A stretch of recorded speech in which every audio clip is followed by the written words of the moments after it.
അയ്യോ വണക്കം. കിളവി ഇറങ്ങിപ്പോണ ഒരു ലക്ഷണവും കാണാനില്ല ബംഗാളിൽ നിന്ന്.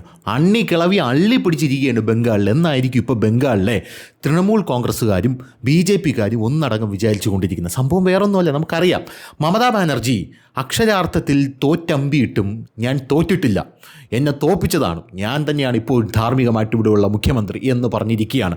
അപ്പോൾ ഗവർണർ പറഞ്ഞു, മമത ഇറങ്ങണ്ട, നിങ്ങളെ ഞാൻ ഡിസ്മിസ് ചെയ്തിരിക്കുന്നു എന്ന് പറഞ്ഞു. ഡിസ്മിസ് ചെയ്തിട്ടും മമതാ ബാനർജി പറഞ്ഞത് അങ്ങനെയൊന്നും സംഭവിച്ചിട്ടില്ല, ഞാൻ തന്നെയാണ് ഇപ്പോഴും മുഖ്യമന്ത്രി എന്ന് പറഞ്ഞ് മമതാ ബാനർജി ഇരിക്കുകയാണ്. പടയപ്പയിലെ നീലാംബരിയെ പോലെ ഇപ്പോൾ മമതാ ബാനർജി വീട്ടിനകത്ത് കയറി കഥകടച്ചിരിക്കുകയാണ് എന്നുള്ള റിപ്പോർട്ടുകളാണ് പുറത്തു വരുന്നത്. വീട്ടിനകത്ത് കയറി മമതാ ബാനർജി കഥകടച്ചിരിക്കുമ്പോൾ തൃണമൂൽ കോൺഗ്രസ് രണ്ടായിട്ട് പിളരുന്നു എന്നുള്ളൊരു വാർത്തയും പുറത്തു വരുന്നുണ്ട്. ഇന്ത്യൻ പ്രധാനമന്ത്രി നരേന്ദ്രമോദി എന്ന് പറയുന്നത് ഒരു രസകരമായിട്ടുള്ളൊരു മനുഷ്യനാണ്, പറയാതിരിക്കാൻ വയ്യ. കാരണം 2024 നരേന്ദ്രമോദി വീണ്ടും പ്രധാനമന്ത്രിയായി, മൂന്നാമത്തെ ടേമിൽ പ്രധാനമന്ത്രിയായിട്ട് വന്നപ്പോൾ നരേന്ദ്രമോദി ഇങ്ങനെ വിഷമിച്ച് ഇങ്ങനെ താടിക്ക് കൈയും കൊടുത്തിരിക്കുന്ന പടം ഇവിടെയുള്ള സുഡാപ്പികളും ഇവിടെയുള്ള കമ്മികളും മാധ്യമപ്രവർത്തകർ എടുത്തിട്ട് ആഘോഷിച്ചു. മോദി മൂന്നാമത് പ്രധാനമന്ത്രിയായിട്ട് വന്നപ്പോൾ മോദിക്ക് ഭൂരിപക്ഷമില്ല, BJP-ക്ക് ഭൂരിപക്ഷമില്ല, പോരാത്തതിന് ഘടകകക്ഷികൾ അല്ലെങ്കിൽ മുന്നണികളെ ചേർത്ത് നിർത്തി വേണം ഭരിക്കാൻ. ആ ഒരു നയതന്ത്ര വൈദഗ്ധ്യം നരേന്ദ്രമോദിക്കില്ലല്ലോ. കാരണം ഗുജറാത്തിൽ മുഖ്യമന്ത്രിയായിരുന്ന തൊട്ട് നരേന്ദ്രമോദി അജയ്യനായിട്ടാണ് ഓരോ ഭരണവും കൈയാളിയിരുന്നത്. അപ്പോൾ ഘടകകക്ഷികളെയൊക്കെ കൊണ്ടുവിട്ട് ഭരിക്കുമ്പോൾ, ഇപ്പോൾ നിതീഷ് കുമാറും ചന്ദ്രബാബു നായിഡുവും ഒക്കെ വരുമ്പോൾ അവർ പലതും പറയുമല്ലോ, അതിന് മോദിക്ക് വഴങ്ങേണ്ടി വരും എന്നൊക്കെ യവന്മാർ പറയുന്നുണ്ടായിരുന്നു. ഞാൻ അന്നേ ഒരു കാര്യം യവന്മാരോട് പറഞ്ഞു, ഇവിടെ പിണറായി വിജയൻ്റെ മറ്റേ ഇതെടുത്തിട്ട് തള്ളുന്നത് പോലെയല്ല ഇന്ത്യൻ പ്രധാനമന്ത്രി നരേന്ദ്രമോദി എന്ന് പറയുന്നത്. അധികാരത്തിലുള്ള പിണറായിയേക്കാൾ ഭീകരനാണ് അധികാരത്തിലില്ലാത്ത പിണറായി എന്നൊക്കെ പറയുന്നത് പോലെയല്ല ഇന്ത്യയുടെ പ്രധാനമന്ത്രി നരേന്ദ്രമോദി എന്ന് പറയുന്നത്. അങ്ങേരെ അധികാരത്തിലുള്ളപ്പോഴേ 18 മണിക്കൂർ പണിയെടുക്കുമായിരുന്നു. എന്നിട്ട് ആ 18 മണിക്കൂർ പണിയെടുത്തതിൻ്റെ റിസൾട്ട് കിട്ടിയില്ല എന്നുള്ളൊരു സെറ്റപ്പ് ഉണ്ടല്ലോ. അതായത് പൂർണ്ണമായിട്ടും ഭൂരിപക്ഷം BJP-ക്ക് കിട്ടിയില്ലെങ്കിൽ അങ്ങേര് ഊണും ഉറക്കവും ഇല്ലാതെ പണിയെടുക്കും. അങ്ങനെ ഊണും ഉറക്കവും ഇല്ലാതെ നരേന്ദ്രമോദി പണിയെടുത്തപ്പോൾ എന്താണ് സംഭവിച്ചത് എന്നിപ്പോൾ നമ്മുടെ രാജ്യം കണ്ടല്ലോ. ഹരിയാനയിൽ പൊട്ടി ആര്? കോൺഗ്രസ്. ബീഹാറിൽ പൊട്ടി, മഹാരാഷ്ട്രയിൽ പൊട്ടി, ന്യൂഡൽഹിയിൽ പൊട്ടി. ഈ പൊട്ടി എന്ന് പറയുമ്പോൾ ഇന്ത്യ മുന്നണിയാണെന്ന് ഇന്ത്യൻ പ്രധാനമന്ത്രി നരേന്ദ്രമോദിക്കെതിരായിട്ട് നിന്നത്. ആ ഇന്ത്യ മുന്നണിയിലെ പ്രധാനപ്പെട്ട നേതാക്കന്മാരെ വെറുതെ പൊട്ടിച്ച് വീട്ടിലിരുത്തുകയല്ല നരേന്ദ്രമോദി ചെയ്തത്. യവന്മാരെ മുച്ചൂട് നശിപ്പിച്ച്, യവന്മാരെ അണ്ടർവെയർ വരെ ഊരിയെടുത്ത് വേർബോഡിയായിട്ട് പോലും യവന്മാരെ ജീവിക്കാൻ അനുവദിക്കാതെ അരവിന്ദ് കെജ്രിവാളിനെ നശിപ്പിച്ച് നാറാണകല്ലെടുത്തു. ഇതാ മമതാ ബാനർജിയെ ഇപ്പം നശിപ്പിച്ചുകൊണ്ടിരിക്കുന്നു. തൃണമൂൽ കോൺഗ്രസിനെ പിളർത്തി പണ്ടാരെ ഉടക്കി പാർട്ടിയെ നശിപ്പിച്ചു. തമിഴ്നാട്ടിലോട്ട് വന്നു കഴിഞ്ഞാൽ വിജയ വന്ന് DMK-യെ നശിപ്പിച്ച് പണ്ടാരെ ഉടക്കി. അങ്ങനെ ഒരു ദിവസം 3 പ്രധാനപ്പെട്ട നേതാക്കൾ, കേരളത്തിലെ CPM-നെ ദേശീയ പാർട്ടി എന്നുള്ള അഡ്രസ്സേ ഇല്ലാതായിപ്പോയി. അങ്ങനത്തെ രീതിയിൽ മാറ്റിക്കളഞ്ഞു CPM-നെ. അങ്ങനെ നരേന്ദ്രമോദി എതിർത്ത സകല പാർട്ടികളും, ഇന്ത്യ മുന്നണിയിലുള്ള സകല പാർട്ടികളും ചന്നമായിപ്പോയി. ആ ഒരു സാഹചര്യമാണ് ഇപ്പം. അതായത് 2024 നമ്മൾ പറഞ്ഞായിരുന്നു ഇങ്ങനെ ഒരു സാധനം വരുന്നുണ്ട്, ഒന്ന് ശ്രദ്ധിച്ചോ എന്ന് പറഞ്ഞിട്ടുണ്ടായിരുന്നു. അപ്പോൾ അതൊന്നും കേട്ടില്ല. അന്ന് അറുമാദിച്ചു, ഇന്ന് നിലവിളിക്കുന്നു. അത് മാത്രമേ ഉള്ളൂ. എന്തായാലും നമുക്ക് തിരിച്ച് ബംഗാളിലേക്ക് വരാം. ബംഗാളിൽ ഒരു സ്ഥിതിവിശേഷം എടുത്ത് പറയുകയാണെങ്കിൽ, ഇവിടെയുള്ള ഫെമിനിസ്റ്റുകളുണ്ടല്ലോ, വലിയ ഫെമിനിസ്റ്റ്, കൊടിയെട്ടിയ ഫെമിനിസ്റ്റുകളൊക്കെ, ലോകത്തിലുള്ള ആൾക്കാരെല്ലാം കേരളത്തിലായിരിക്കുന്നത്. ലോകത്തിലെ ഫെമിനിസ്റ്റുകളൊന്നും ഫെമിനിസ്റ്റുകളല്ല, കേരളത്തിലെ ഫെമിനിസ്റ്റുകളാണ് ഫെമിനിസ്റ്റുകൾ. അങ്ങനെ ഈ ഫെമിനിസ്റ്റുകൾ യഥാർത്ഥത്തിലുള്ള ഫെമിനിസം എന്താണെന്ന് ബംഗാളിൽ കണ്ടുപഠിക്കണം. ബംഗാളിൽ യഥാർത്ഥത്തിൽ BJP നിർത്തിയ അവിടെയുള്ള സ്ഥാനാർത്ഥികൾ ആരൊക്കെയാണ് എന്നൊന്ന് ചുമ്മാ ജസ്റ്റ് ഒന്ന് പരിശോധിച്ചാൽ നമുക്ക് മനസ്സിലാക്കാവുന്നേ ഉള്ളൂ. അതിൽ ആദ്യത്തെ ഒരാളെന്ന് പറയുന്നതാണ് രേഖാ പത്ര. ഈ രേഖാ പത്ര എന്ന് പറഞ്ഞാൽ സന്ദേശ് ഖാലിയിൽ സ്ത്രീകളെ ഗ്യാങ് റേപ്പ് ചെയ്തല്ലോ. സ്ത്രീകളെ ഗ്യാങ് റേപ്പ് ചെയ്യപ്പെട്ടപ്പോൾ അതിനെതിരെ സധൈര്യം നിന്ന് പോരാടിയ വ്യക്തിയാണ് രേഖാ പത്ര. 5000 വോട്ടിന് BJP സീറ്റിൽ നിന്ന് അവിടെ ജയിച്ചിട്ടുണ്ട്. അത് കഴിഞ്ഞിട്ട് രണ്ടാമത്തെ ആളെന്ന് പറയുന്നത് രത്ന ദേബ്നാഥ്. ആരാണ് ഈ രത്ന ദേബ്നാഥ്? ആർജിക്കറിൽ ഒരു പെൺകുട്ടി ക്രൂരമായി ബലാത്സംഗം ചെയ്യപ്പെട്ടല്ലോ. നിർഭയ വിഷയത്തിന് ശേഷം രാജ്യം ഒന്നടങ്കം ചർച്ച ചെയ്ത വിഷയമാണ് ഈ ആർജിക്കർ. പക്ഷേ കേരളത്തിൽ വലിയ ചർച്ചയായില്ല, കാരണം സാധനം മമതയ്ക്കെതിരാണല്ലോ. ധ്രുവ് റാഠി പോലും അന്ന് ഈ കാര്യം ചർച്ച ചെയ്തില്ല എന്നുള്ളതാണ്. ഇന്നവൻ വേഷ വാങ്ങിച്ച് കൂട്ടുന്നുണ്ട്, അവന് പെഡിഗ്രി കൊടുത്തുകൊണ്ടിരിക്കുകയാണ് നാട്ടുകാരെന്ന് പറയുന്നത്. അങ്ങനെ രത്ന ദേബ്നാഥ് അവർ നിന്നു, മത്സരിച്ചു. എനിക്ക് തോന്നുന്നു അവർ നിന്നത് TMC സ്ട്രോങ് ഹോൾഡ് ഏരിയ ആയിട്ടുള്ള പാനിഹത്തിൽ നിന്നാണ്. 28,000 വോട്ടിന് അവർ ജയിച്ചു. 28,000 വോട്ടിന് അവർ ജയിക്കുക മാത്രമല്ല, ഈ ജയം TMC-ക്കാർക്ക് ഭയങ്കരമായിട്ടുള്ള ഒരു ദേഷ്യം ഉണ്ടാക്കുമല്ലോ. അവരുടെ വീട്ടിൻ്റെ സൈഡിൽ കൊണ്ട് ബോംബിട്ടു. ഇപ്പോൾ അറിയുന്നത് ഇവരെ മന്ത്രിയാക്കും എന്നുള്ളതാണ്. നിന്നെയൊക്കെ അവർ തൂക്കും. ഇനി അടുത്ത സംഭവം എന്ന് പറയുന്നത് കാളിത മാജി. ഈ കാളിത മാജി എന്ന് പറയുന്നത് 4 വീടുകളിൽ വീട്ടുജോലിക്ക് പോയി മാസം 2500 രൂപയ്ക്ക് ജീവിച്ചുകൊണ്ടിരുന്ന ഒരു സ്ത്രീയാണ്. BJP സപ്പോർട്ട് ചെയ്തു എന്നുള്ളത് കൊണ്ട് മാത്രം ഇവരെ TMC ഗുണ്ടകൾ അറ്റാക്ക് ചെയ്തു, അഥവാ ഹറാസ് ചെയ്തു. ഇവർ ഇപ്പോൾ ഓസ്രാമിൽ നിന്ന് 12,000 വോട്ടുകൾക്ക് ജയിച്ചിരിക്കുകയാണ്. അപ്പോൾ ഇതാണ് യഥാർത്ഥത്തിലുള്ള ഫെമിനിസം എന്ന് പറയുന്നത്. അല്ലാതെ എൻ്റെ കാലിൻ്റെ ഇടയിലേക്ക് നോക്കല്ലേ അയ്യപ്പ എന്ന് പറയുന്നതല്ല യഥാർത്ഥത്തിലുള്ള ഫെമിനിസം. യഥാർത്ഥത്തിലുള്ള ഫെമിനിസമൊക്കെ ഇതാണ്. നമ്മുടെ ഇവിടത്തെ പോലെ കഞ്ചാവടിച്ച് ഓടക്കരയെ കിടക്കാനുള്ള സ്വാതന്ത്ര്യമൊക്കെ എനിക്ക് വേണം, അതാണ് ഫെമിനിസം എന്ന് പറയുന്നതല്ല. യഥാർത്ഥ ഫെമിനിസം ഇതാണ്. മനസ്സിലായില്ലേ? ഇപ്പോൾ കുറേ ഫെമിനാസികൾ ഇറങ്ങിയിട്ടുണ്ട്. അവർ പറയുന്നത് എന്താ, കഞ്ചാവടിക്കാനുള്ള സ്വാതന്ത്ര്യമല്ലേ, ആണുങ്ങൾ കഞ്ചാവടിക്കുന്നുണ്ട്. നമ്മളൊക്കെ കുപ്പക്കുഴിയിലാണ് കിടക്കുന്നത്. ഇവിടെ കഞ്ചാവടിക്കുന്ന ആണുങ്ങൾ അവർക്ക് എങ്ങനെയെങ്കിലും അതിൽ നിന്ന് രക്ഷപ്പെട്ടാൽ മതി എന്ന് പറഞ്ഞുകൊണ്ടാണ് അവർ ജീവിക്കുന്നത്. മനസ്സിലായില്ലേ? അവരൊന്നും രക്ഷപ്പെട്ടു. അപ്പോഴാണ് ഈ കഞ്ചാവടിക്കുന്നവനെ കണ്ടുകൊണ്ട് എനിക്കും കഞ്ചാവടിക്കണമെന്ന് പറഞ്ഞു. ഏവനെങ്കിലും അപ്പി വാരി മുഖത്ത് തേച്ചുകൊണ്ട് ഇരുന്നാൽ അവൻ അപ്പി വാരി തേക്കുന്നു, അവനൊരു പുരുഷനാണ്, എനിക്കും വാരി തേക്കണം എന്ന് പറഞ്ഞാൽ ഏതെങ്കിലും സ്ത്രീകൾ രംഗത്തെത്തൂ? ഇല്ലല്ലോ. അതുകൊണ്ട് മര്യാദയ്ക്ക് പഠിച്ച് 4 അക്ഷരം പഠിച്ച് വല്ല ജോലിക്കും കയറാൻ നോക്കി രാജ്യത്തിനോ സമൂഹത്തിനോ അല്ലെങ്കിൽ സ്വന്തം കുടുംബത്തിനോ അല്ലെങ്കിൽ തനിക്കെങ്കിലും എന്തെങ്കിലും ഉന്നമനം ഉണ്ടാകുന്ന പരിപാടി ചെയ്യുന്നതാണ് ഫെമിനിസം എന്നാണ് ഞാൻ മനസ്സിലാക്കുന്നത്. എന്ത് തന്നെയായിരുന്നാലും ഇതവിടെ നടന്നു എന്നുള്ളതാണ്. ഈ ഒരു വലിയൊരു മൂവ്മെൻറ്റ് അവിടെ നടന്ന ഈ ഒരു സാഹചര്യത്തിൽ വേറൊരു കാര്യം കൂടെ നമ്മൾ മനസ്സിലാക്കണം. എന്താണ് യഥാർത്ഥത്തിൽ ബംഗാളിൽ സംഭവിച്ചത്? ഇത്തവണ അമിത്ഷാ അവിടെ വന്ന് ക്യാമ്പ് ചെയ്യുന്നു. ഇന്ത്യൻ പ്രധാനമന്ത്രി നരേന്ദ്രമോദിയോട് യോഗി ആദിത്യനാഥ് അവിടെ വരുന്നു. പിടിച്ചേ പറ്റൂ ഇത്തവണ ബംഗ്ലാദേശ് എന്ന് പറയുന്നു. ഇതിൻ്റെ പിന്നിൽ നമ്മുടെ ഭാരതത്തെ തന്നെ തകർക്കാൻ ബംഗ്ലാദേശിൽ ഒരുങ്ങിക്കൊണ്ടിരുന്ന ഒരു അതിഭീകരമായിട്ടുള്ളൊരു കൈയുണ്ട് എന്നുള്ളത് നമ്മൾ മനസ്സിലാക്കിയിരിക്കുക. അതിനു മുമ്പ് ഞാനൊരു ആളെ പരിചയപ്പെടുത്താം നിങ്ങൾക്ക്. ഇത് കണ്ടുകൊണ്ടിരിക്കുന്ന നിഷ്പക്ഷരായിട്ടുള്ള ആൾക്കാർക്ക് അറിഞ്ഞൂടെ ആയിരിക്കും, പക്ഷേ കേരളത്തിലെ മതമൗലികവാദികൾക്ക് ചിലപ്പോൾ ഇവനെയൊക്കെ അറിയായിരിക്കും, പറയാൻ പറ്റൂല. എന്തായിരുന്നാലും ജമാഅത്തെ ഇസ്ലാമിയുടെ മുഖമായിട്ടുള്ള നൂറുൽ ഹുദ എന്ന് പറയുന്ന ഒരുത്തൻ കഴിഞ്ഞ ദിവസം ഒരു വീഡിയോ പങ്കുവച്ചിട്ടുണ്ട്. ആ വീഡിയോ നിങ്ങൾക്ക് കേട്ടാവൊന്നും മനസ്സിലാവില്ല, അതിവിടെ കാണിച്ചിട്ട് വലിയ കാര്യമുണ്ടെന്ന് എനിക്ക് തോന്നുന്നില്ല. കാരണം ബംഗ്ലാദേശി ഭാഷയിൽ അവ എന്തൊക്കെയാണ് പറയണം.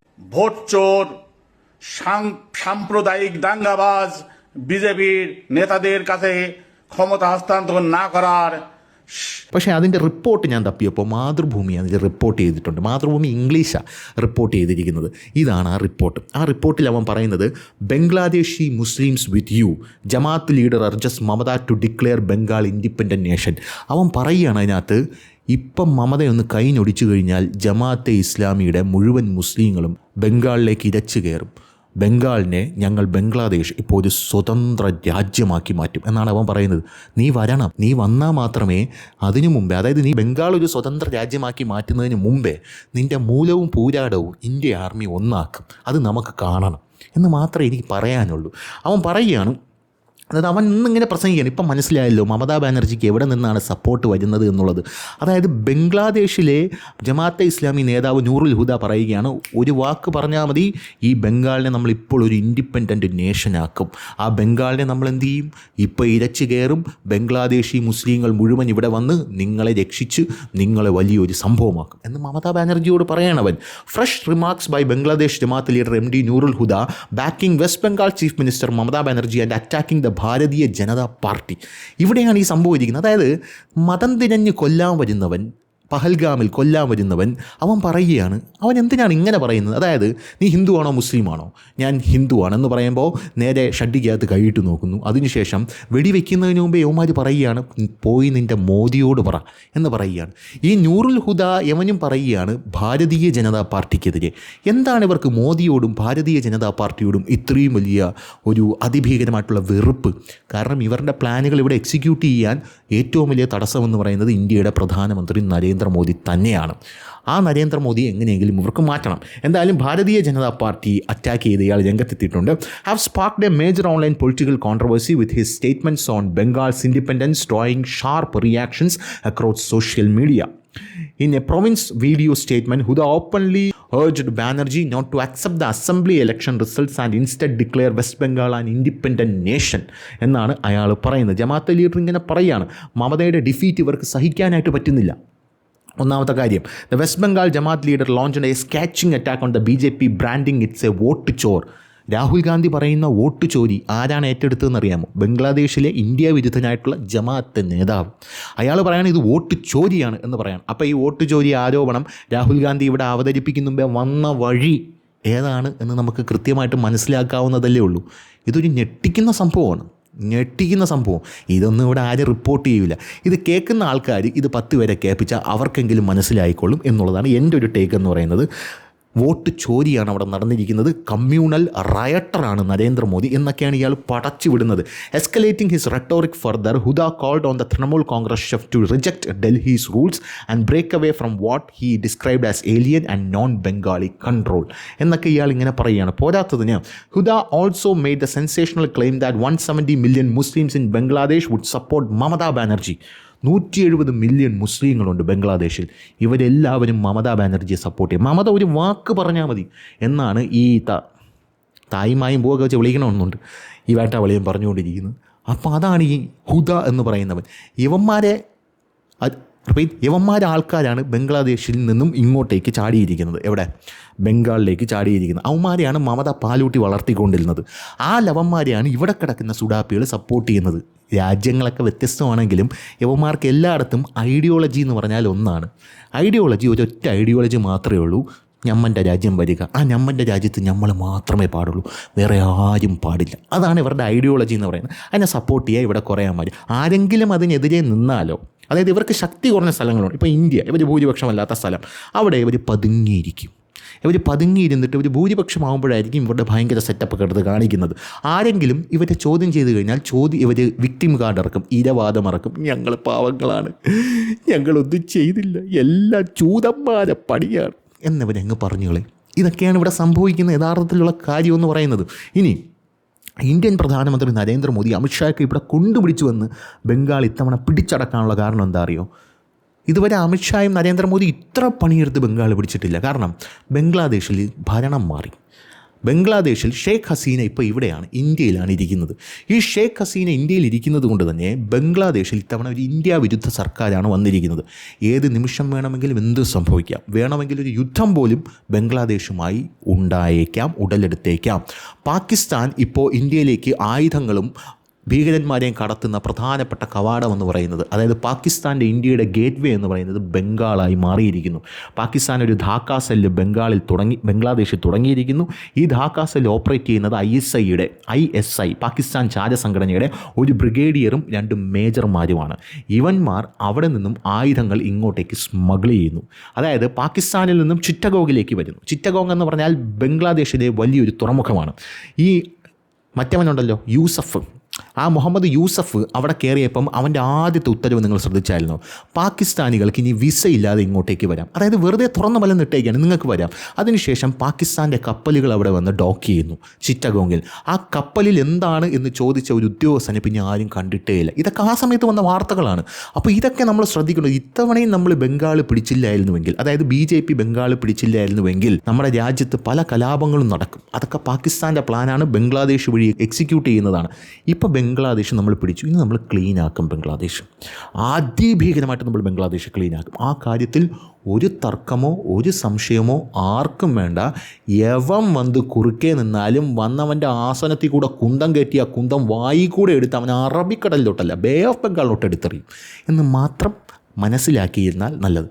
കാര്യങ്ങളൊക്കെ ഏകദേശം ക്ലിയർ ആയെന്ന് തോന്നുന്നു. അപ്പോൾ ശരി.